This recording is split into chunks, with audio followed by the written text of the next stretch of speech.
in the book of Exodus, chapter 20, verse 10 says, "But the seventh day is the Sabbath of Yahuwah thy Elohim. In it thou shalt not do any work, thou nor thy son, nor thy daughter, nor thy nor thy manservant, nor thy maidservant, nor thy cattle, nor thy stranger that is within thy gates." That word maidservant comes from the word Strong's Concordance number 8198, Shipka, and it means slave girl. Slave girl is where we get the modern day word concubine from, and that is verified using a Brown's Driver's dictionary under the word concubine, Shipka. And we can find an example of this over in the book of Genesis, chapter 16. Before we get Genesis 16, let us go to the book of Genesis, chapter 25, dealing with this maid servant, which is not being spoken of in the modern day churches.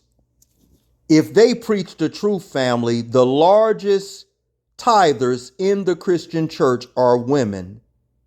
So these false pastors and shepherds are afraid to preach the total truth because they know that the tithing, which was never money, would go down overnight and the church doors would soon close. And they need to, with that false doctrine that is being preached inside of those pagan houses of ill repute. Dealing with this Shipka, concubine, we've established that wives are virgins, and if they were not, they were supposed to be stoned.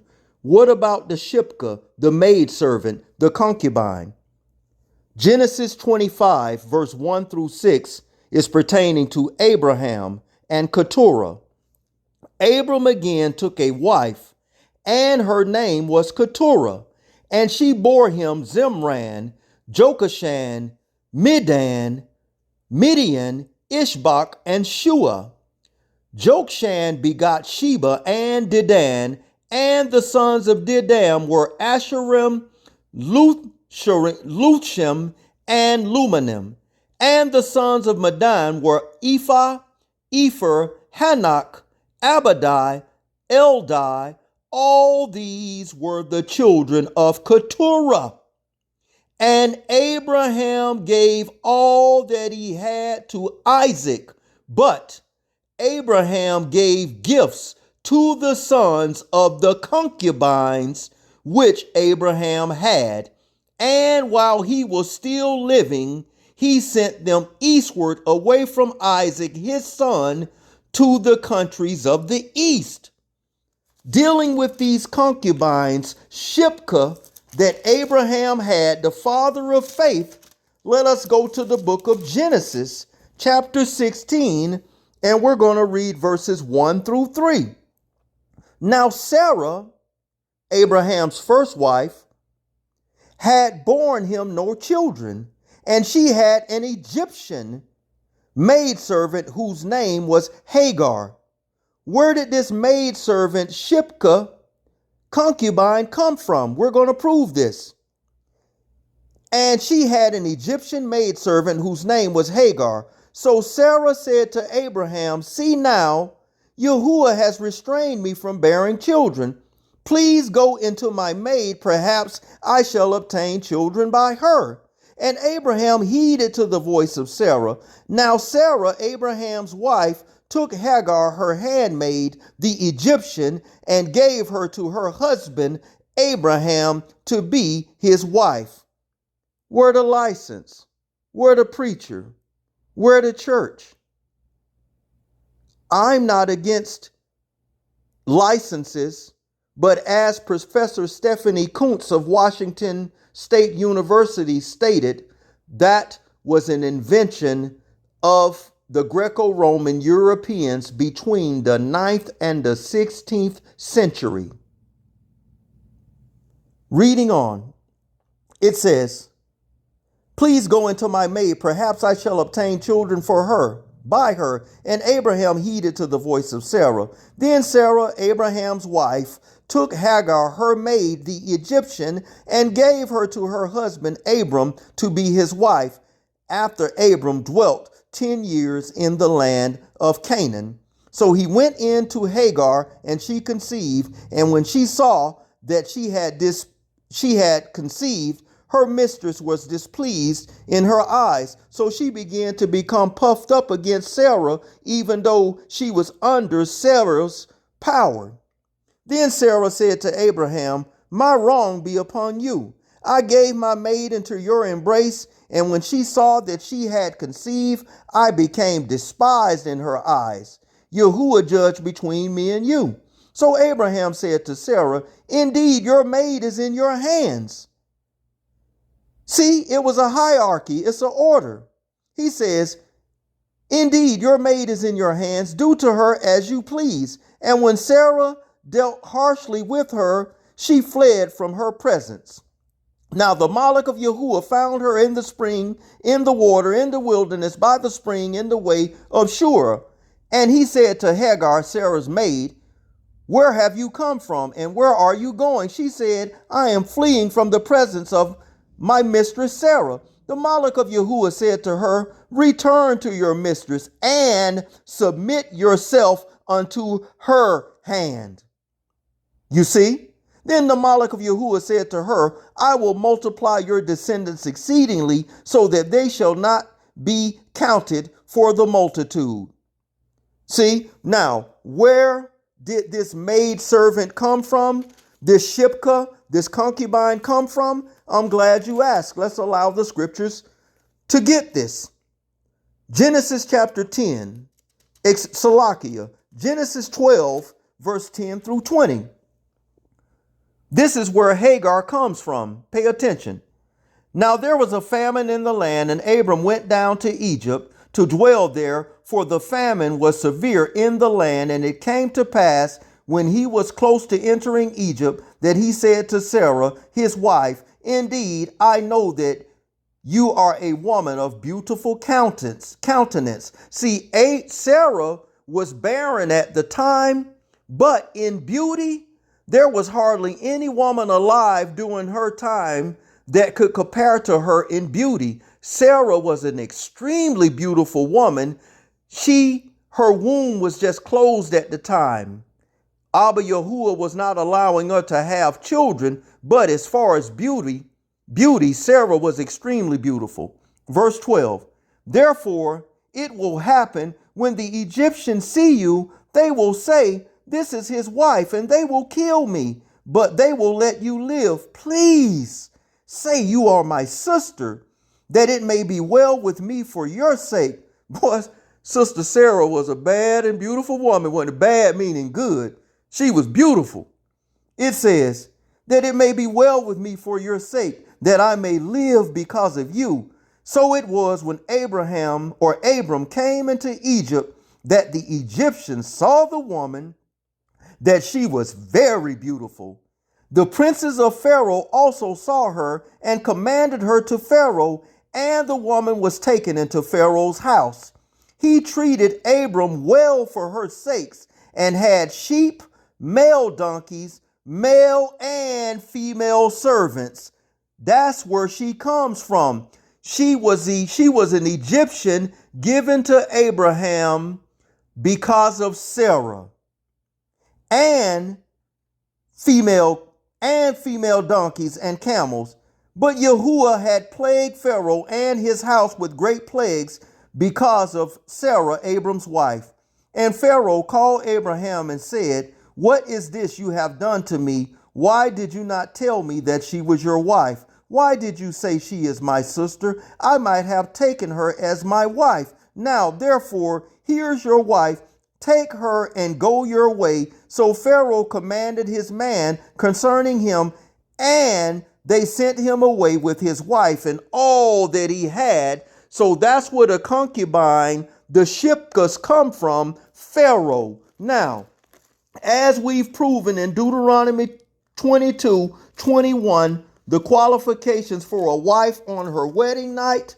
What is the qualifications for a shipka or a concubine on her wedding night? Let's see. Let's go to the book of Numbers, chapter 31, and we're going to read verses 1 through 17. Pay attention. And Yahuwah spake to Moshe, saying, Take vengeance on the Midianites, for the children of Israel afterward ye shall be gathered to your people. So Moses spoke to the people, saying, Arm some of yourselves for war, and let them go against the Midianites to take vengeance for Yahuwah on Midian. 1,000 from each tribe of all the tribes of Israel shall you send to war. So there was a recruit from the divisions of Israel, 1,000 from each tribe, 12,000 armed men for war. Then Moses sent them to war, 1,000 from each tribe. He sent them to war with Penias, the son of Eleazar, the priest, with the set apart or holy articles and the signal trumpet in his hand. Numbers 31, verse 7. And they warred against the Midianites, just as Yahuwah commanded Moses, and they killed all the males. They killed all the kings of Midian with the rest of those who were killed: Eva, Recham, Zuhar, Ribah. The 5 kings of Medan, Balaam the son of Beor, they also killed with the sword. And the children of Israel took women of Midian captive with their little ones, and took as spoils all their cattle, all their flock, and all their goods.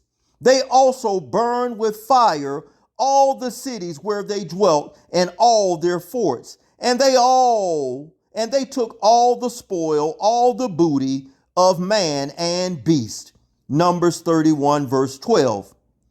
Then they brought the captives, the booty, the spoil of Moses, to Eleazar the priest and the congregation of the children of Israel to the camp in the plains of Moab by Jordan across the Jericho.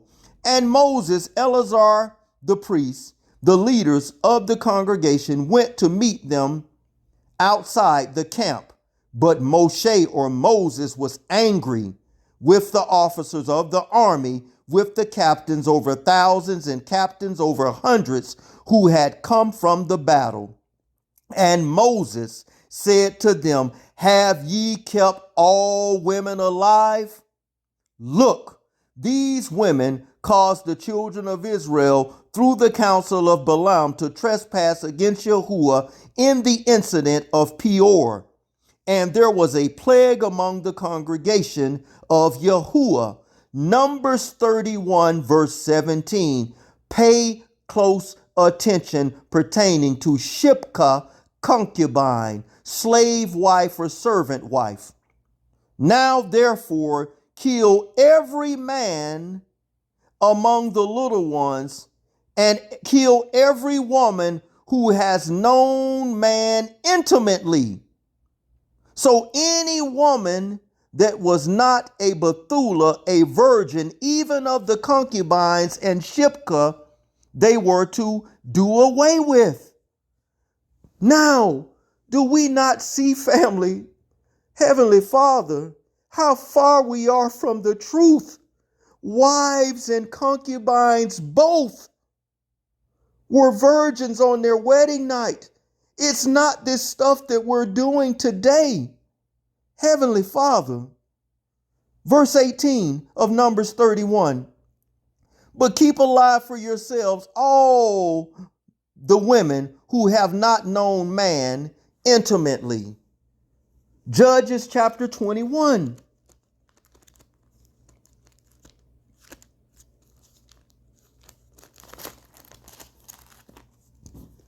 Judges 21.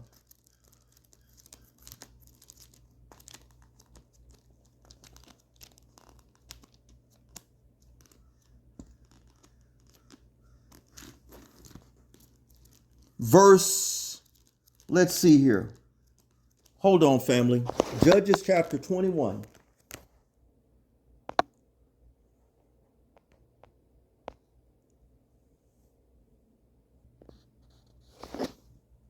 Judges 21, verse 10 and 11. My apologies.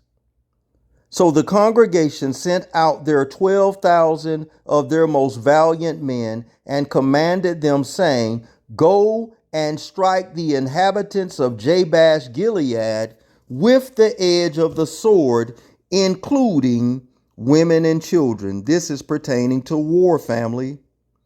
And this is the thing that ye shall do. Ye shall utterly destroy every male and every woman who has known man intimately.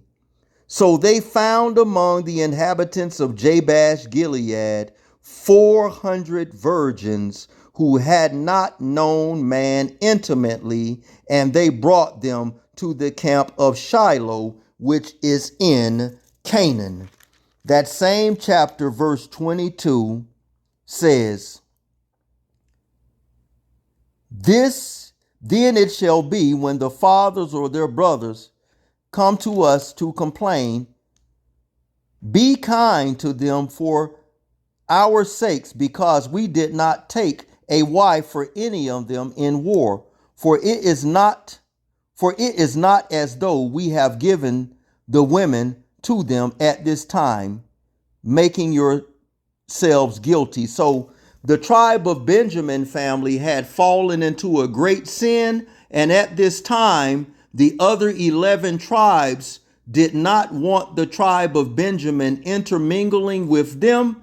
So the tribe of Benjamin had to go out to war and get these women. And notice, they took these Midianite women in who had never known men, and when they consummated the marriage, they became their wives. Concubines are also women that have never known men, and a concubine is a wife.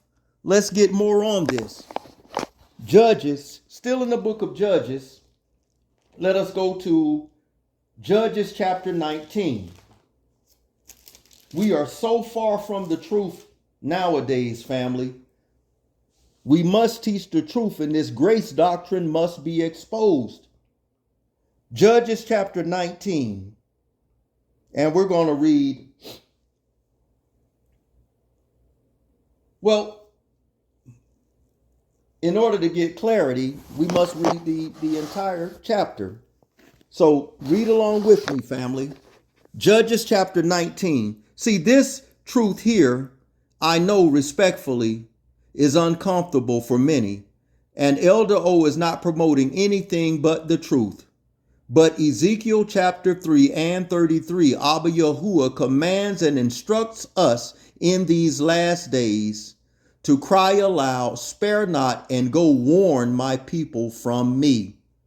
So I am commanded and commissioned to give you the truth, and only the truth shall set you free.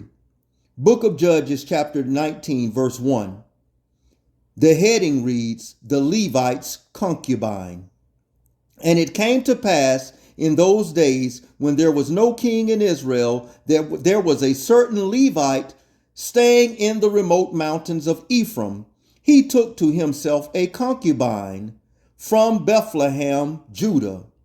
But his concubine played the harlot against him, and went away from him to her father's house at Bethlehem in Judah, and was there 4 whole months. So remember, concubines and Shipkas were virgins, but she went and creeped on her husband. You say, Elder, it don't say nothing about husband.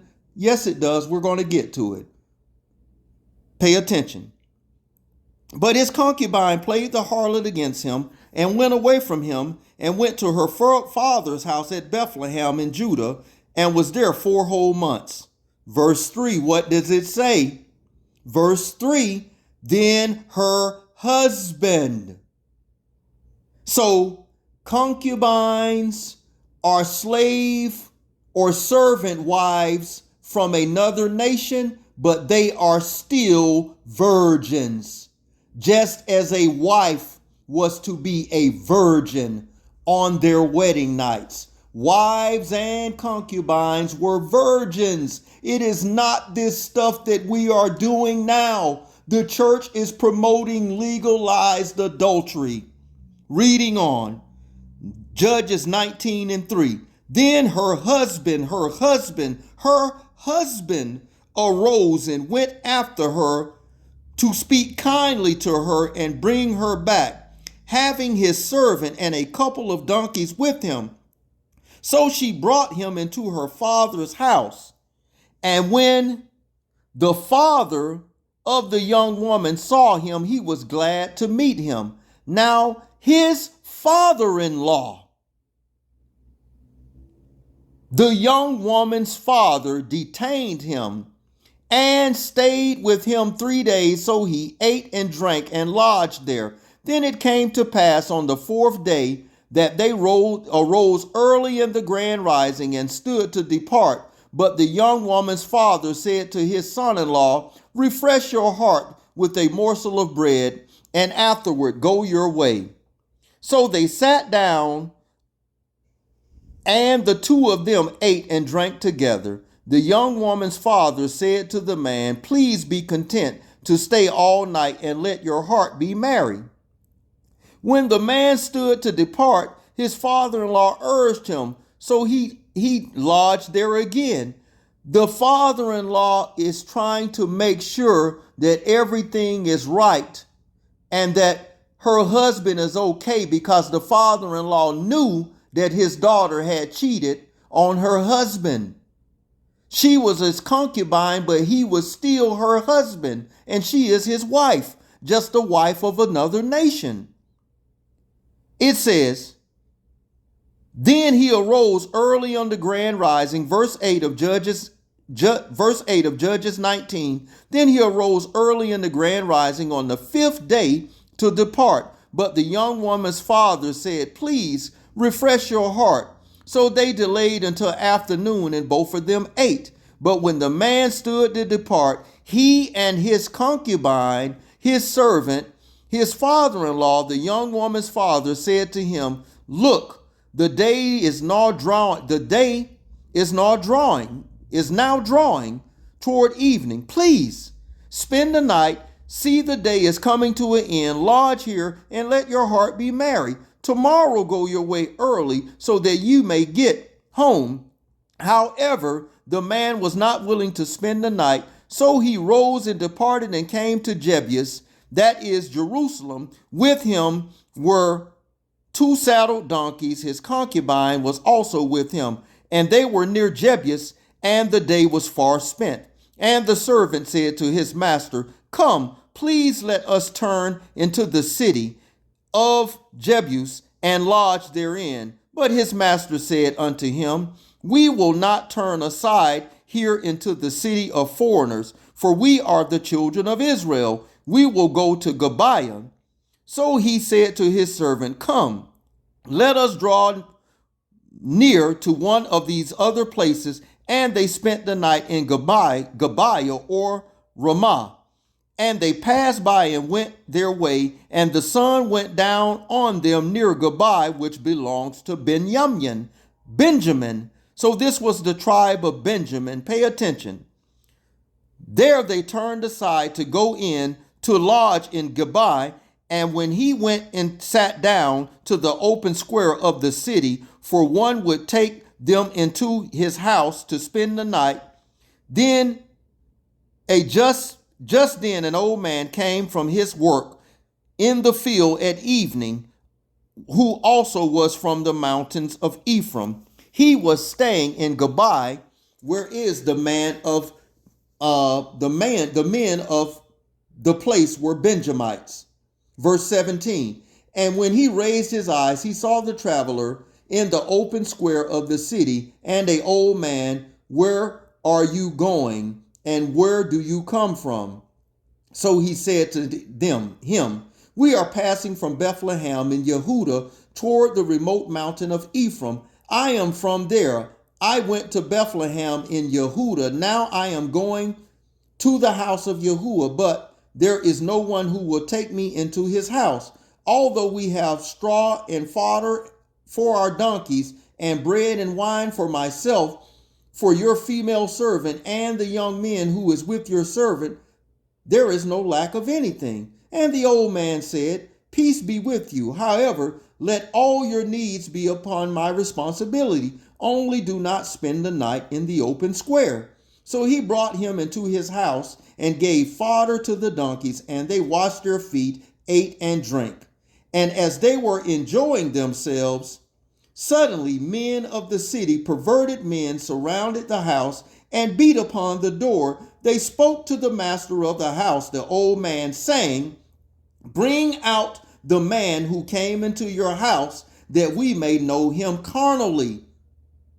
So these men had the foul spirit on them, and they was trying to have relations with this man, as took place in Sodom and Gomorrah. But the man, the master of the house, went out to them and said, No, my brethren, I beg you, do not act so wickedly. Seeing this man has come into my house, do not commit this outrage. Look, here is my virgin daughter and the man's concubine. Let me bring them out, humble them, do with you as you please, but to this man do not do such a vile thing. But the men would not heed. So the man took his concubine and brought her out to them, and they knew her and abused her all night until the morning. And when the day brake, they let her go. Then the woman came as the day was dawning and fell down at the man's house where her master was. Her master is her husband, till it was light. And when her master arose in the grand rising, he opened the doors of the house and went out to go his way, that his concubine fallen at the door of the house with her hands on the threshold, and he said to her, Get up and let us be going. But there was no answer. So the man lifted her on his donkey, and the man got up and went to his place. And when he entered into his house, he took a knife and laid hold of his concubine and divided her into 12 pieces and sent her throughout all the territory of Israel. And so it was that all who saw it said, No such deed had been done or seen from that day that the children of Israel came upon the land of Egypt until this day, considered it and conferred and speak up. So when these Benjamites done this wicked act, the other 11 tribes said, No way in the world we gonna let our daughters marry that tribe. Judges chapter 20 verse 1. So all the children of Israel came out from Dan to Beersheba, as well as from the land of Gilead, and the congregation gathered together as one man before Yahuwah in Mizpah. And the leaders of all the people, all the tribes of Israel, presented themselves in assembly to Yahuwah, 400,000 foot soldiers who drew a sword. Now, when the children of Benjamin heard that the children of Israel had gone up to Mizpah, the children said, Tell us, how did this wicked deed happen? So the Levite, the husband of the woman who was murdered, answered and said, My concubine and I went to Geba, which belongs to Benjamin, to spend the night. Judges chapter 20 verse 4 proves that a concubine is a wife, as was Bilhah and Zilpah, Jacob's wives, as mentioned of in Genesis 37 verse 2. How far we have come from the truth. Talk about grace. If it were not for the shed blood of Yahushua, family, a multitude of us would be in hellfire. Jeremiah chapter 5. Jeremiah 5, verses 1 through 8. Run to and fro the streets of Jerusalem. See now and know and seek in her open places, if you can find a man, if there is anyone who executes judgments, who seeks the truth, and I will pardon her. Though they say, as Yahuwah lives, surely they swear falsely. O Yahuwah, are not your eyes on the truth? Thy righteousness is an everlasting righteousness, and thy law is the truth. Psalms 119, 142. John 8:32 says, you shall know the truth, and the truth shall set you free. Grace does not give you a license to sin. Wives, one husband. That stipulation was never given to men. It says, O Yahuwah, are not your eyes on the truth? You have stricken them, but they have not grieved.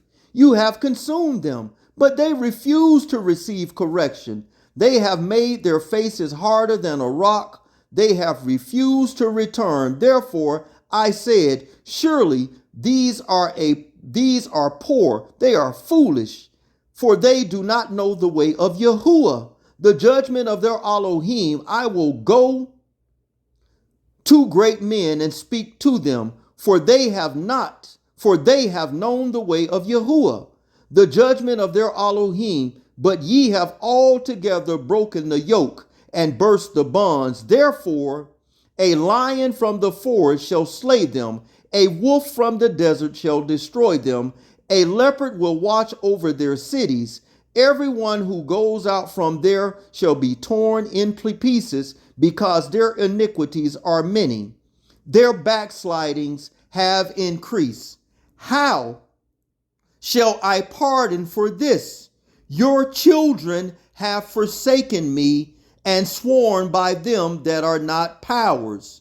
When I fed them full, they committed adultery and assembled themselves by troop in harlots' houses.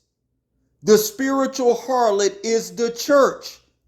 Revelation 17, that sits upon many waters, and the waters represent people. All 45,000 denominations of Christianity are false. There is no testament or covenant with the church or Christians, only the children of Israel. It says they were, Jeremiah 5:8, they were well-fed, lusty stallions, everyone gnawing after his neighbor's wife. Shall I not punish them for these things, says Yahuwah? And shall not I avenge myself on a nation such as this? Repent and return to Yahuwah. 1 Corinthians chapter 6.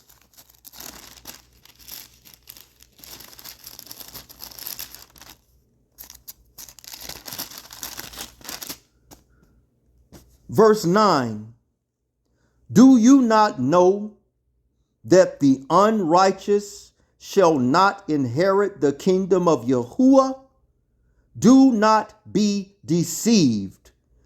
Neither fornicators, nor idolaters, nor adulterers, nor homosexuals, nor sodomites, nor thieves, nor covetous, nor drunkards, nor rivalers, nor extortioners will inherit the kingdom of Yahuwah. As such of some of you were, but you were washed, but you were sanctified, but you were justified in the name of Yahushua by the Spirit of our Elohim, Yahuwah. If it were not for the shed blood of Yahushua, this world would be in hellfire. Repent and return unto Yahuwah. Grace does not give you a license to sin.